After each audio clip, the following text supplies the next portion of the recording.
Smacking, cracking, and watching. Follow me on Twitter. Subscribe. Unsolved, the murders of the Notorious B.I.G. and Tupac Shakur on USA Network. This is episode number 6. This episode is called... Y'all know what to do. Like, comment, and subscribe. Check this out. Yes, it is true. Suge Knight did sign the DA's daughter. Her name was Gina Longo. She never dropped a record or anything like that, but she was definitely signed to the road. I got to give a shout out to Dominic Santana with his fine self. Thank you. That young man is so believable as Suge Knight. Wow. Great job. Wavy and Mark Rose as well. You guys are doing an awesome job as Tupac and Biggie. People might be upset. If anything, I think the casting did a phenomenal job. You could never say this person is 100% who it is. People are going to be upset, frustrated. As long as they don't do how like the Aaliyah story or, that Whitney Houston bio, nothing lifetime-ish like that. That was just kind of crazy. I think everybody will be satisfied. Now Snoop Dogg was a little bit much. He was a little bit much with the perm and the braids, and it just looked like a regular skinny dude. I don't know who. But the writing, the tactical approaches of the police when they're doing their searches and whatnot, the fear in their approach when they go on the carpet when they're before the chief, 2 different scenes. That was real. That was awesome. They did a great job doing it. So shout out to the writer, shout out to the director, shout out to everybody who's filming this thing.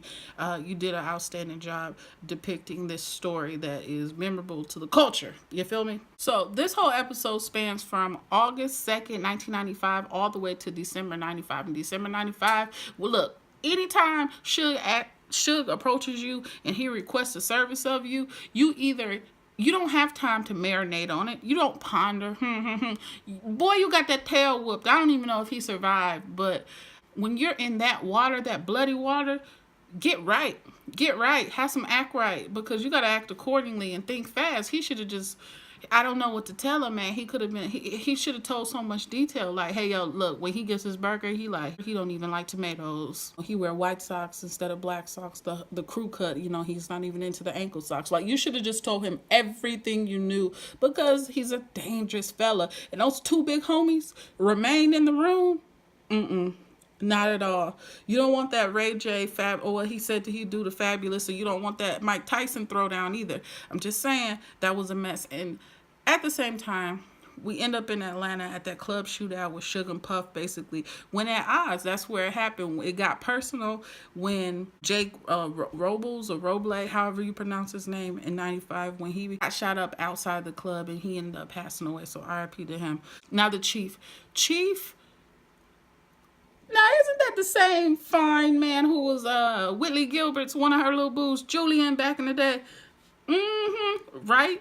Still looking good. I see you. So they start this episode off with 2 interviews, basically showing Pac's angle, showing Shakur's angle, showing Wallace's angle, and how they felt at the time. And they were pinned against each other. Was the beef created? Who created the beef? They're showing the 2 different worlds of the executives behind the man, the people who were in the shadow, but were they really in the shadow, or were the artists in the exec's shadow, right? You have huge Diddy, Puffy at the time, and Eddie. You don't see Puffy in the street. You see Suge in the street. You see Suge with goons. You see Suge having that long reach. Yet every time we see Puffy, he's behind a desk on a phone call. He's building up someone's dream, trying to, he's a money man, handling, looking at posters and dishing out checks, saying he ain't really about that life, and now his life is in danger, which is crazy. In 1998, they did jump, and we end up seeing Perez tell.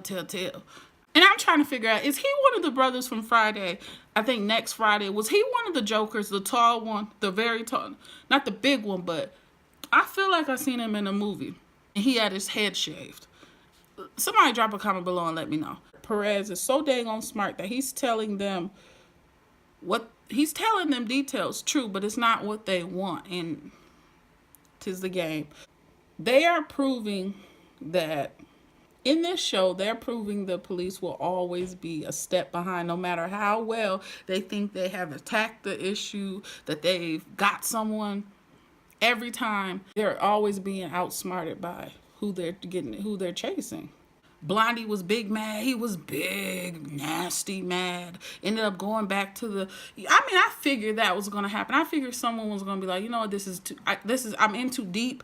It's a never winning thing. Now, was he smart to jump ship and feel like, hey, look, this is too deep. It'll never be solved. Let me just go back home. I'm tired of living like this, eating out, fast food all the time, sitting in a room with y'all farting and snorting and smelling y'all farts, burps. Maybe that was too much for him. He just wanted to get back to what was his fundamentals. That was his local position that he had. I don't know. I don't fault the guy either. Proof wins. Proof wins every time. He didn't went to the buffet.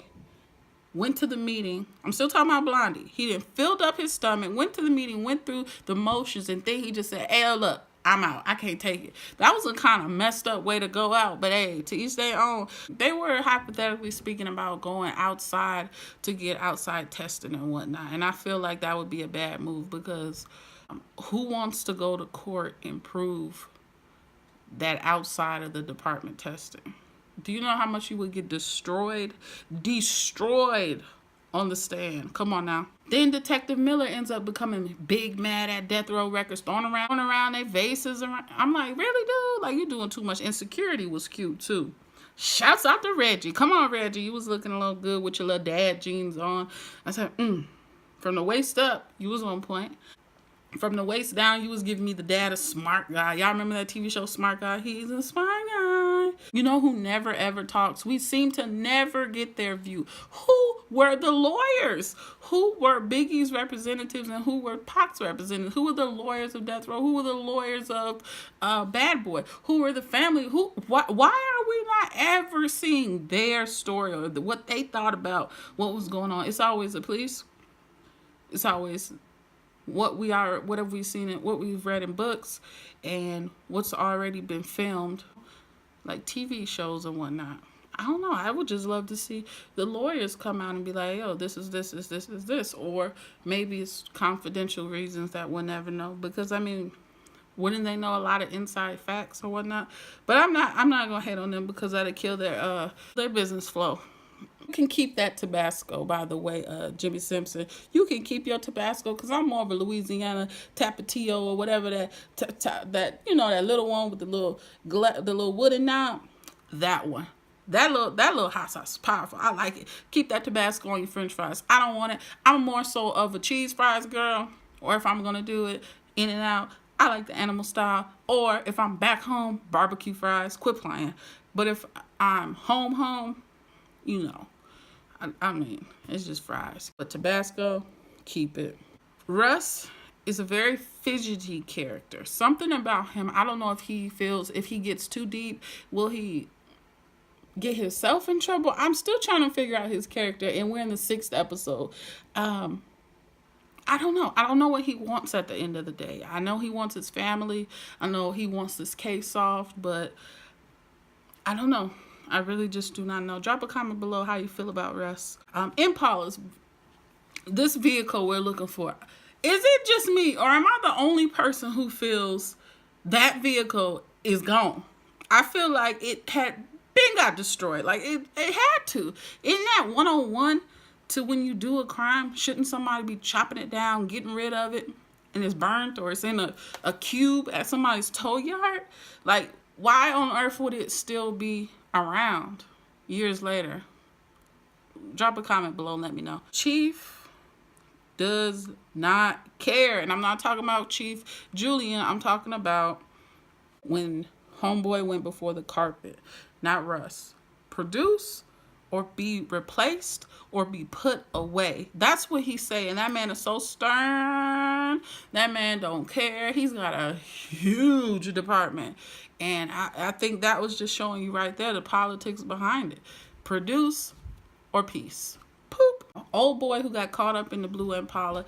They got a wild fish, basically. They caught a fish on the hook and he's scared. He's scrambling. He doesn't want to get ate. So in return, he's going to tell. I don't know if that's good for his health. I don't know if it's good for the case either, but they got one. They caught one.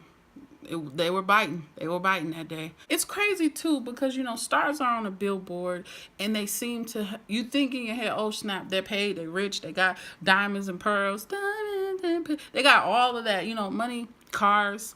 Shouts out to that BMW that Keefe was driving too, because you don't see the two-tone Beamers no more. Everybody got on TV has to be pushing a Bentley or a Rolls or something, and I haven't seen that with the two-tone BMW in a long time, so that was kind of like, whoa, snap, I forgot they did that. But you don't think their pockets could be struggling. And when he was in jail, Pac is basically saying, look, I don't got the bail money to get out of here. So did he sign to Suge in desperation? It's like, hey, you're going to be loyal to death row because we helped you get out of your situation. Now, like I said last episode, if he would have continued his bid for the years that he would have had to completely serve, would he still be alive today? Drop a comment below. Very good episode. Very good episode. The writing was on point, and going on this journey. Let's figure out what they come to. And shouts out to Mervon too, homegirl from a lot of great shows. She was on How to Get Away with Murder, Underground. She's about to kill it. Coming cop show. I'm so excited to see in the future that's coming out on ABC. I want to say it's ABC. Don't quote me. But I'm very excited to see her in that as well. So this is kind of like the warm-up, her being an agent or whatnot. But 20 years later, still unsolved.